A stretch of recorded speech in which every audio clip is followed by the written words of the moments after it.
I have to go and seek out ways to put myself into situations where I'm going to be out of my comfort zone, but I'm going to push myself to learn skills. I'm going to push myself to learn how to control or manage at least my anxiety. Welcome to Think Deeply, Speak Simply, the podcast that explores the art and science of business communication. Sponsored by Prezent, the AI-powered platform transforming the way professionals share ideas and tell their stories. And now, here's your host, Rajat Mishra, CEO of Prezent and passionate advocate for clear and impactful communications. Today, we are diving into something that affects every conversation, every interaction: confidence. I love Marcus Garvey's interpretation of confidence. If you have no confidence in self, you are twice defeated in the race of life. Confidence to me is not a trait you're born with, but it's a skill that can be learned and can be practiced. Today, we'll explore what it takes to communicate with confidence, overcome self-doubt, and embodying confidence in every word and every gesture. Whether you're looking to lead a team, nail a presentation, or just feel more sure of yourself in everyday conversations, this episode has something for you. Today, I'm super excited to be joined by Rose Choi Marques. Rose is a communication coach and the founder of Seeds to Roses, a platform dedicated to helping individuals cultivate confidence and find their authentic expression. Rose, thank you so much for joining me today, and welcome to the Think Deeply, Speak Simply podcast. Thank you so much, Rajat, for having me. I am super pumped for today's conversation. Thank you, Rose. So your journey, Rose, has been super inspiring. You've done a bunch of different things, and now you work with people to help them find their voice and find their confidence. But you didn't start there, right? So maybe you can tell us a little bit about your journey and what brought you to this point. Absolutely. So let's take it back to where I'm even from, because I think that has a huge impact on my entire upbringing, right? And so I was born in Spain. I am an immigrant, and both my parents are also immigrants. So my mother is Korean, my dad is Spanish, and I came here when I was a baby. I grew up in Philly and I went to college on the East Coast in Pittsburgh. But having that cultural differences across three different cultures is definitely a big part of my story and a big part of just my entire journey alone. And even just having gone into Silicon Valley right after college, which was, by the way, something that I absolutely did not even foresee myself doing. And my parents certainly did not know what the tech world was all about. And I barely did actually after college. But I ended up moving to Silicon Valley in San Francisco when I finished college. And that's really where my career began. I stayed in tech for about 10 years and moved across different roles that spanned from marketing, sales, communications, and even human resources. And so I gained a lot of different experiences working with different people. And then ultimately, earlier this year, I made the decision to start my own business and really be an entrepreneur that helps other individuals as well as supports small businesses and startups. And that's a very brief intro into my background. Okay, awesome. Thank you. Thank you, Rose. So let's start from like the basics, right? So confidence, we at Present, we love the phrase sprezzatura, which is an Italian phrase which means studied nonchalance. It's kind of why George Clooney looks so relaxed and confident in the movies, or Julia Roberts, right? It's nonchalant, but it's very studied and prepared. So, from your perspective as a coach who helps so many folks, what does confidence mean to you, and why is that important in communication? I love this big opener question. I would say confidence means, from my vantage point, believing in yourself, ultimately believing in yourself, really believing in who you are, what you're capable of. And then when you pair that with communication, it's believing what you actually are saying. So it's having that confidence in yourself, but it's also believing in what's now you're communicating to another person and getting that person on board with your thoughts or your ideas or your perspectives. And it makes such a difference in your career, and it can make such a difference, for example, in the workplace. Rose, I know you've been open about having some anxiety yourself in the early phases of your career. And it's an inspiring journey how you overcome your anxiety and gotten to being confident yourself and then passing that gift on to others. Maybe you can share a little bit about your own journey. How did you overcome that anxiety and get to where you are now? Yeah, I think first, my anxiety actually probably stems even further beyond the professional world. It definitely stems from upbringings of my childhood, and I think being in that cultural cross intersection of different cultures, it it was difficult because one, both of my parents actually spoke, we had all different first languages. So there's Mm. three different first languages being held in a household. Imagine that. And so language barriers alone were just something that I grew into as a young kid.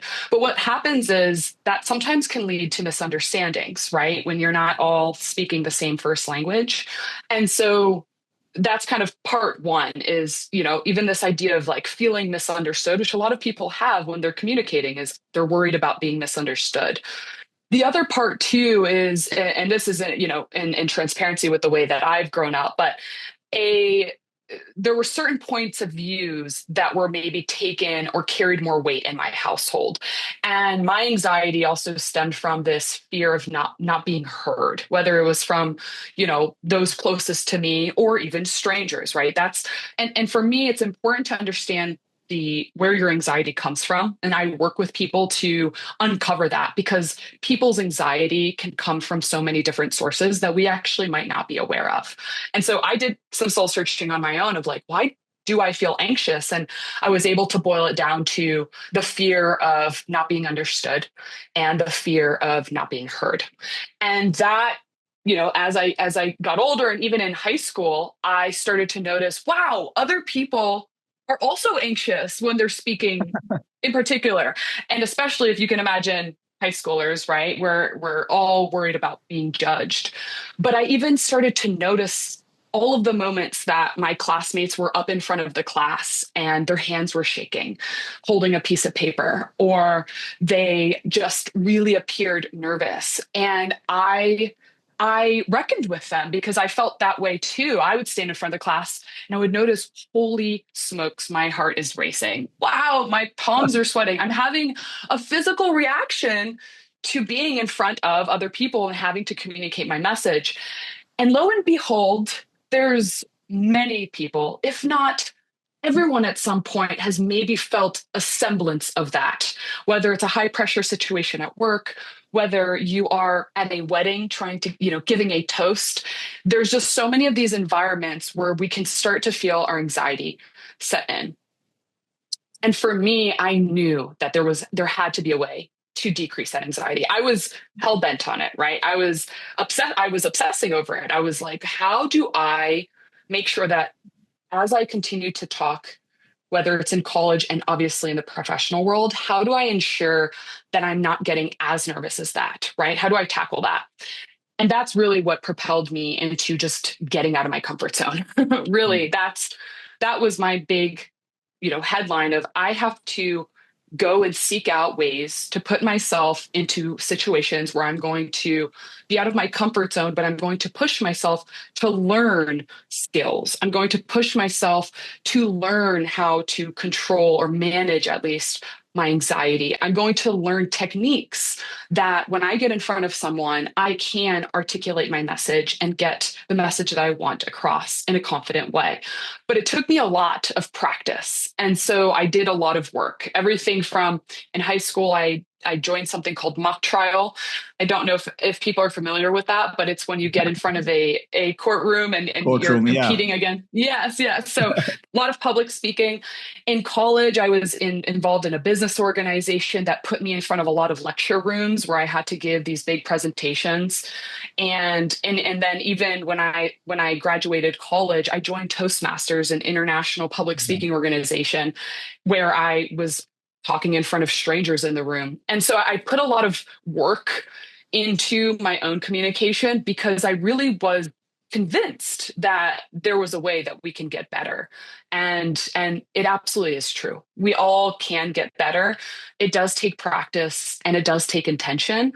And I still get nervous, but I don't have that anxiety anymore. I still get nervous though, of course, in certain situations, of course. And I think nerves are actually really good.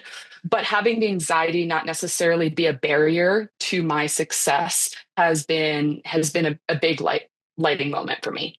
Yeah.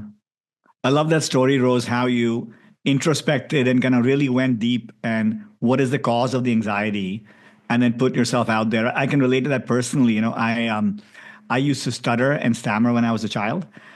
Till about 11 or 12, I had a pretty bad stutter and stammer. So you can imagine my friends in India mercilessly would make fun of me. And I went through my own journey to overcome my stuttering and stammering. So, let me ask you this, Rose. You kind of mentioned the nervous person in a wedding making a toast or someone making a high stakes presentation.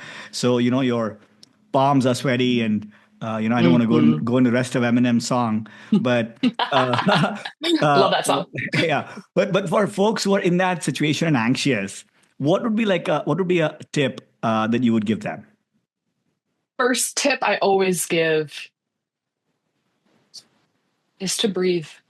It is the core of any speaking. And the beautiful thing about your breath is it does so many beautiful things for you. Hmm. First off, it can settle you. So, quite literally, if you take a breath in the moment that you're feeling really anxious, even if you think that it's going to be too long, it's not. And it's normal to breathe. We're all breathing. But when you take that breath, it gives you a moment to just actually settle, physically settle, right? Like your heart rate will actually drop, whether it's 1 BPM or 2 BPMs, it's going to go down just a little bit. It also gives you the ability to slow down for a second. And here's what Hmm. happens when we're anxious. When we're anxious, we have a tendency to speed up. That's why when you see people who are speaking very quickly, or you're seeing people who you can't maybe understand what they're saying because all of the things are coming out at once, a lot of times that's coming from being overly nervous or overly anxious. But when you take a breath, you're actually giving yourself some space to just slow down and recalibrate. What exactly are you saying? So you're giving yourself that space.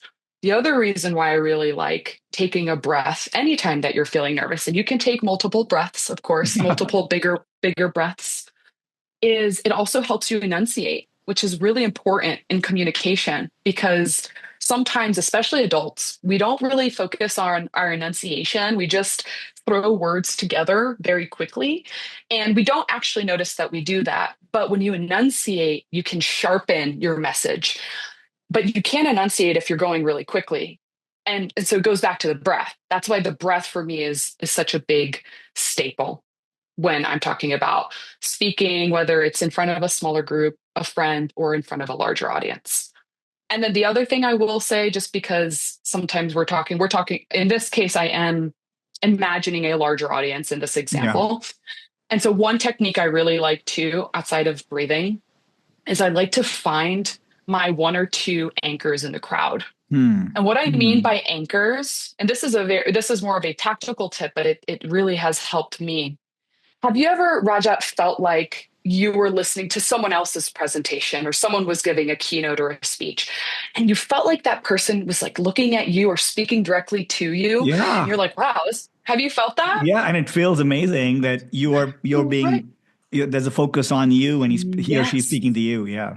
Yes. And the reason why is because you, in that moment, were that person's anchor, Hmm. meaning you're actually giving them some really positive energy, which, by the way, like outside of finding your anchor, being someone's anchor is also something really nice too.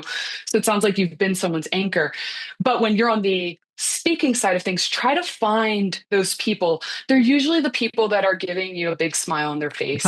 They're usually the people that are nodding when you say something and giving you some positive reinforcement. And I like to find those people and just come back to them. Because every time I look at their face, every time I feel their energy, every time I get that sense of reinforcement, it gives me that little boost of encouragement I need to scan the crowd and continue with my message. So find a couple anchors in your crowd, and that has usually helped a lot of people decrease their anxiety. Wow. I think both those tips, Rose, will really help our audience members. Let me take a breath as well. And I love the idea that you're not talking to a faceless mass of people. You can pick a few anchors and speak to them. So amazing. Thank you. Thank you for that. So let's go back to confidence, right? So in your work, what do you think are the fundamental building blocks of confidence, and how do you kind of break it down when you work with folks? Yes, I actually do break this down very, very structured because in my head, that's the only way it makes sense is really through building blocks, thinking of them through categories because the whole world of communication, there's a lot to cover. There's a lot to cover. And sometimes people come to me and they're like, I have problems with my message. Like actually just whatever I'm saying, it doesn't, sometimes it's not coming out the way I want. Other people will come to me and they'll say, when I get in front of the room, I am so nervous that I just shut down and my body language is all.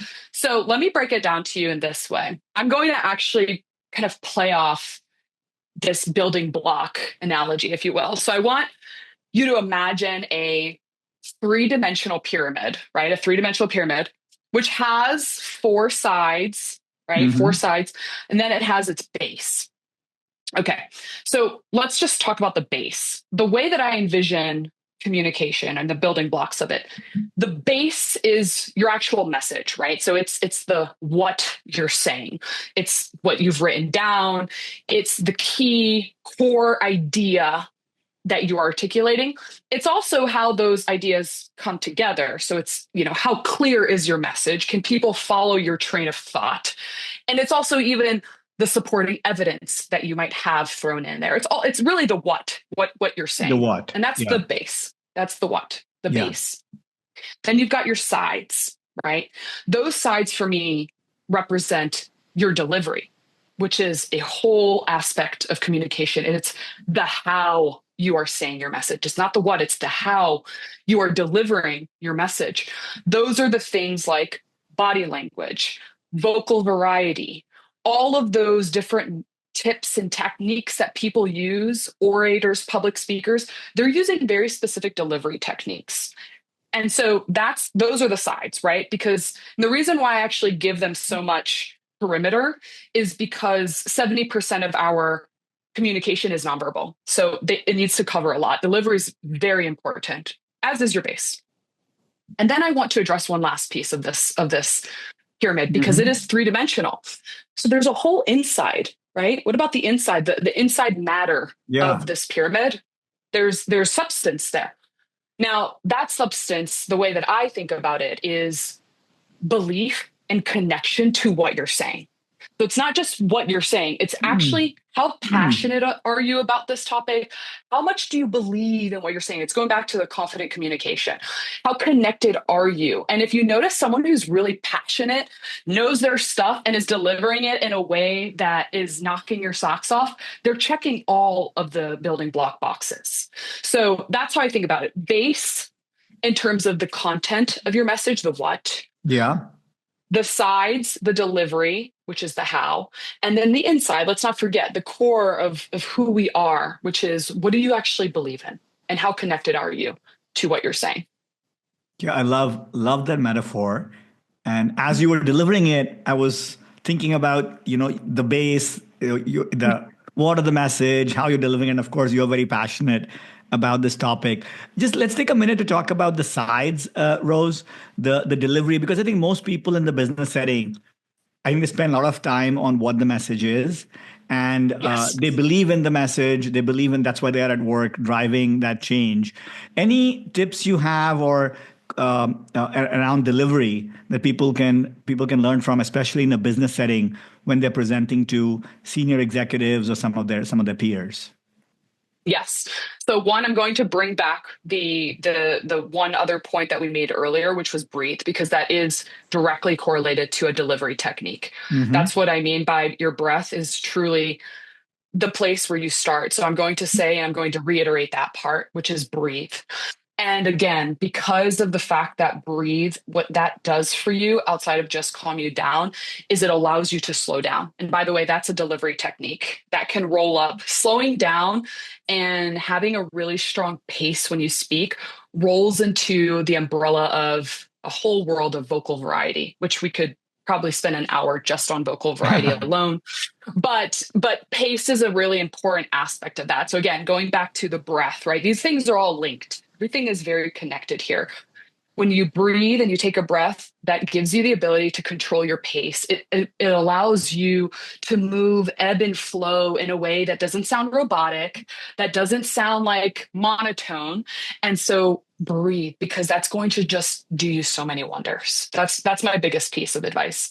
But the one other tip that I do think is important is body language. And again, body language is another bucket. So I want to be very specific with, I guess, this technique, which is when people think about body language, we could talk about facial expressions, we could talk about hand gestures. Those are all very important. And I do emphasize those. But actually, if we just think about body language for a moment, I want to think about it in terms of being open and having open, active body language. What do I mean by that? Similarly, when we're anxious and we start talking really fast and we get, people are thinking that we're really nervous. The same thing actually happens with body language, except that we shrink. So when we get nervous, people tend to You get small. shrink. Yeah. We get smaller. So we Yeah. slouch. We'll either hunch over, maybe we'll put our hands in our laps. You've seen it before. You've seen that Yeah. person who's definitely nervous and they start to shrink. It's just a natural reaction. So if you're wanting to portray confidence and actually feel confident when you're speaking and deliver it to your audience, you need to be mindful of your body language. And it's also going to help you, even just by standing straight. Right now, I'm standing, right, speaking to Yeah. you, and it's helping me Yes. feel better than just sitting. And even just your posture. I mean, just thinking about myself being like smaller or being open, it's giving me a boost of confidence and it's giving the audience the ability to see me as confident. So just thinking about being active and being open instead of being closed and being still. Yeah.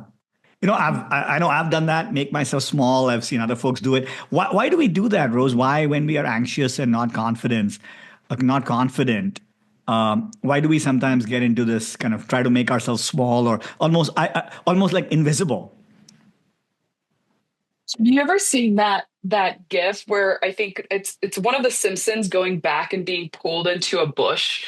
They're kind of just disappearing into a bush. And I don't know why that just came to my mind Yeah. because exactly what you're saying, when we're shrinking, it's like maybe people won't see me. See me. Yeah. Maybe if I get smaller, people won't notice I'm here. Yeah. And that's where anxiety is coming from is we don't want to be seen. Maybe we don't want to be judged.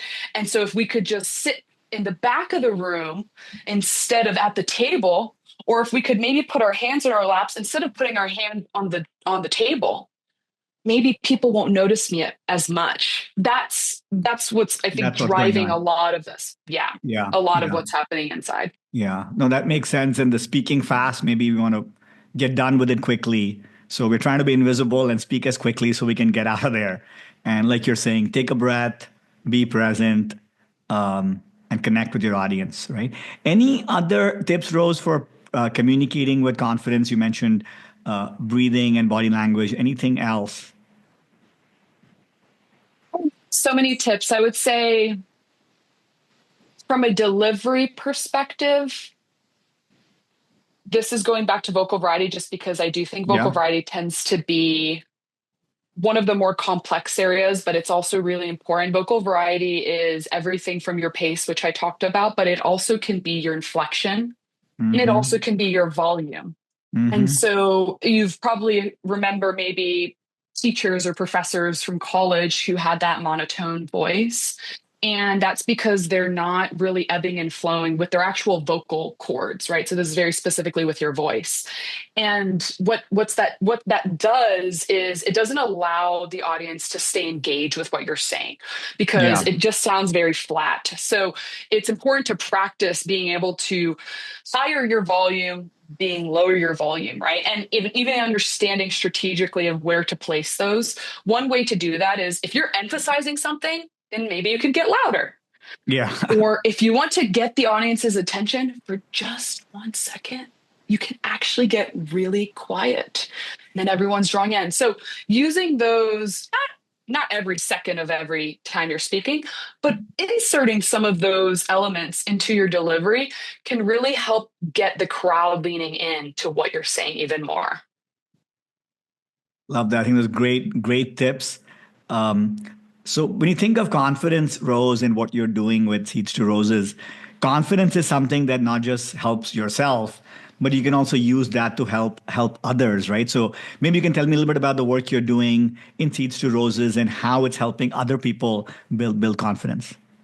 Yes. So Seeds to Roses is a two-part business. The first I'll spend more time focusing on because it's the communication aspect.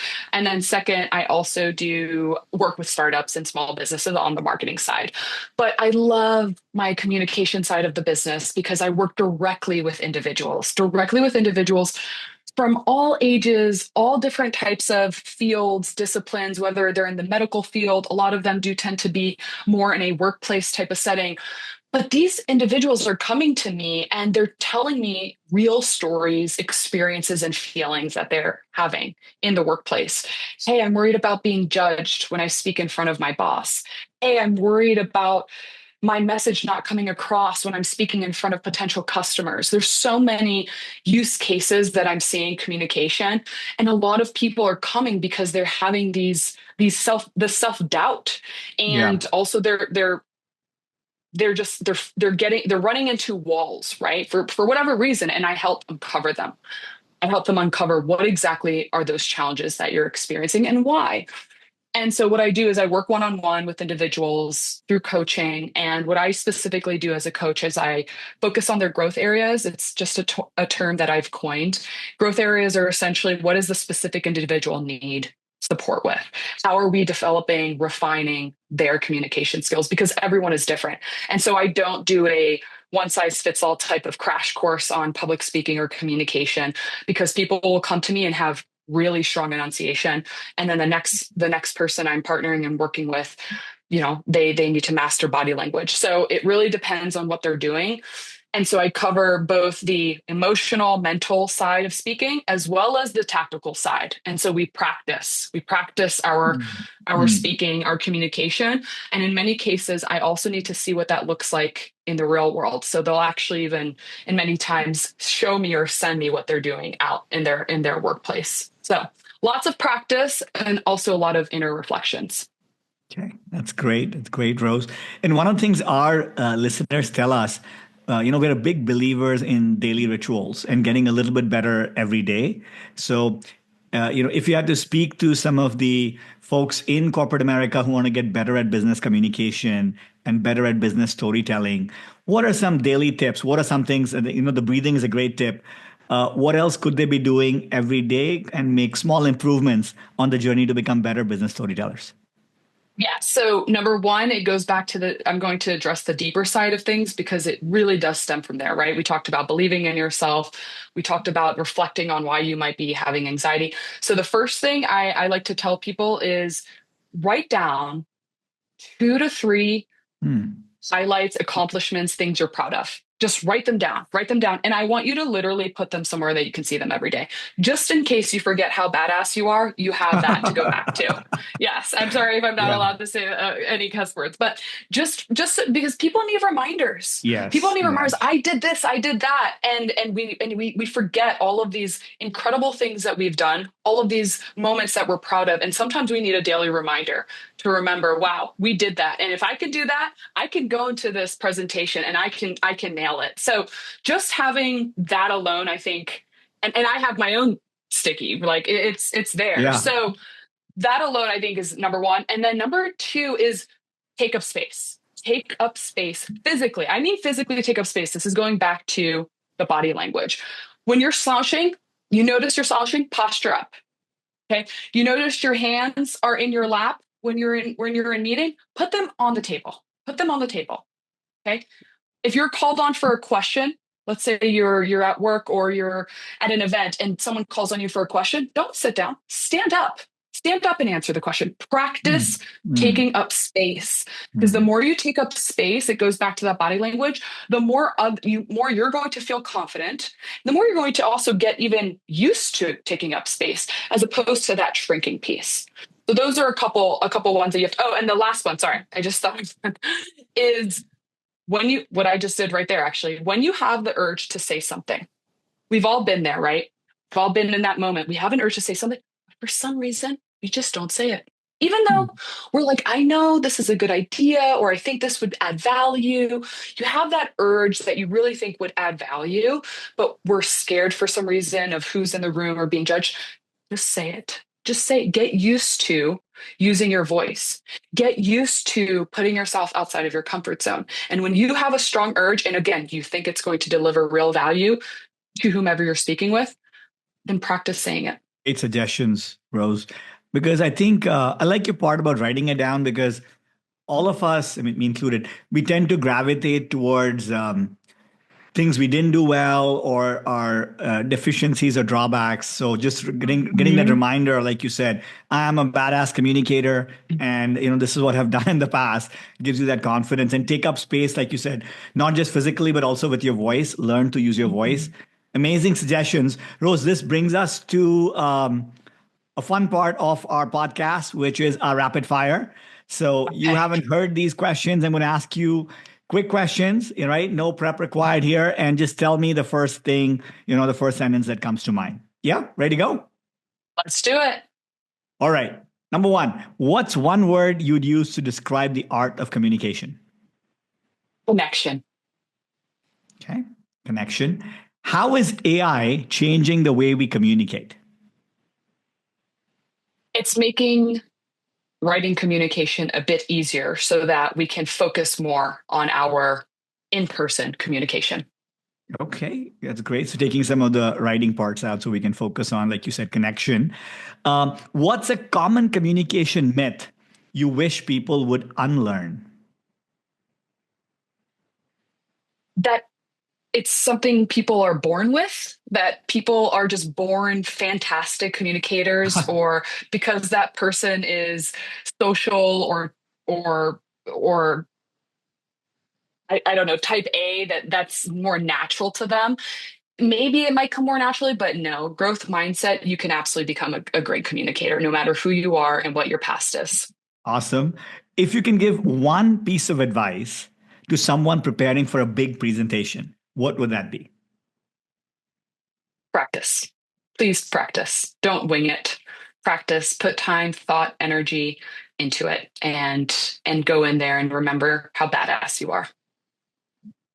Okay, final question. What's something you wish, Rose, you knew about communication when you started your career? For all the early in career folks listening to this. I wish I knew, this is interesting. I wish I knew that there are so many different ways to give a speech. There's a memorized way. There's a way where you read a speech, and then there's the extemporaneous side. I discovered extemporaneous speaking when I was in college, but I wish I had discovered it earlier because until then I was either reading or memorizing what I was saying, which actually fueled my anxiety. So I would say that there's a lot of different ways to deliver your message. Okay, awesome. That's great, Rose. Thank you so much for sharing your insights and great tips. Any final thoughts you want to leave our listeners with, Rose, and also for our listeners that want to connect with you and your firm? What's the best place to find you? Yes, please connect with me on LinkedIn. I'm always there. So that's a great platform to use if you want to reach out and connect with me. And I think just going back to the two pieces, I just want to iterate is, yeah, remember those moments where you've already gotten out of your comfort zone and use those as serving pieces for you next time you're in an uncomfortable situation. And remember to breathe. Please remember to breathe whenever you're communicating, whether in front of a small or a large audience. So let me take a deep breath, Rose.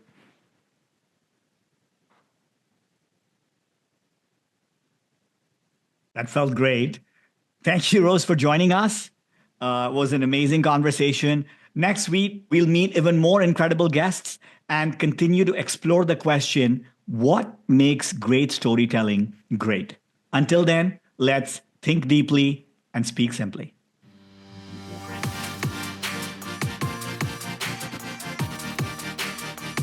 Thanks for tuning in to Think Deeply, Speak Simply. This episode was brought to you by Prezent, your secret weapon for brilliant presentations. Visit Prezent.ai to transform how you communicate. Until next time, keep thinking deeply and speaking simply.